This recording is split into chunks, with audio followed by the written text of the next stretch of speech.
बिस्मिल्लाहिर्रहमानिर्रहीम अस्सलाम वालेकुम।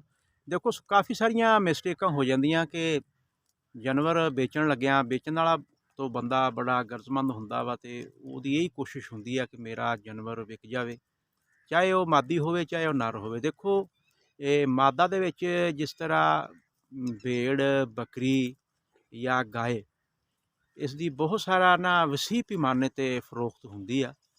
ਤੋ ਸਾਡੇ ਚੀਫ ਮਿਨਿਸਟਰ ਪੰਜਾਬ ਨੇ ਇੱਕ ਨਵੇਂ ਹੁਕਮਨਾਮੇ ਦੇ ਮੁਤਾਬਕ ਇਸ ਚੀਜ਼ 'ਤੇ ਬੈਨ ਕਰ ਦਿੱਤਾ ਵਾ। ਇੱਕ ਤਾਂ ਦੁੱਧ ਦੀ ਬਹੁਤ ਜ਼ਿਆਦਾ ਕਮੀ ਸੀ ਸਾਡੇ ਮੁਲਕ ਦੇ ਵਿੱਚ, ਔਰ ਦੂਸਰਾ ਬਹੁਤ ਸਾਰੇ ਹਾਮਲਾ ਜਾਨਵਰ ਉਹ ਜ਼ਿਬਾ ਹੋ ਜਾਂਦੇ ਸੀਗੇ, ਜਿਹੜੇ ਸ਼ਰਨ ਵੀ ਮਤਲਬ ਅਸੂਲ ਦੀ ਖਿਲਾਫ ਵਰਜੀ ਸੀਗੀ। ਅਤੇ ਨਵੇਂ ਚੀਫ ਮਿਨਿਸਟਰ ਨੇ ਜਿਹੜਾ ਬੈਨ ਕੀਤਾ ਵਾ ਹੁਕਮਨਾਮੇ ਦੇ ਮੁਤਾਬਕ, ਤੁਸੀਂ ਮਾਦੀ ਭੇਡ, ਬੱਕਰੀ ਜਾਂ ਗਾਏ ਇਸ ਨੂੰ ਤੁਸੀਂ ਜ਼ਿਬਾ ਨਹੀਂ ਕਰ ਸਕਦੇ।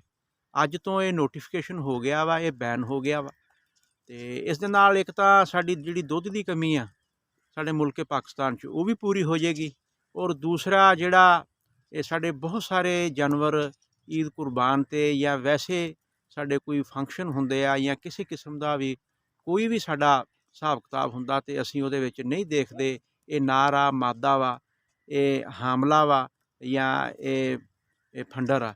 ਅਸੀਂ ਸਿਰਫ ਇਹ ਲਾਲਚ ਕਰਦਿਆਂ ਹੋਇਆਂ ਇਸ ਕੰਮ ਨੂੰ ਇਸ ਕੰਮ 'ਚ ਅਸੀਂ ਪਏ ਹੋਏ ਹਾਂ। ਲੇਕਿਨ ਨਵੇਂ ਨੋਟੀਫਿਕੇਸ਼ਨ ਦੇ ਮੁਤਾਬਕ ਤੁਸੀਂ ਮਾਦਾ ਜਿਹੜਾ ਜਾਨਵਰ ਆ, ਭੇਡ ਆ, ਬੱਕਰੀ ਆ, ਗਾਏ ਆ, ਉਸ ਨੂੰ ਤੁਸੀਂ ਜ਼ਿਬਾ ਨਹੀਂ ਕਰ ਸਕਦੇ।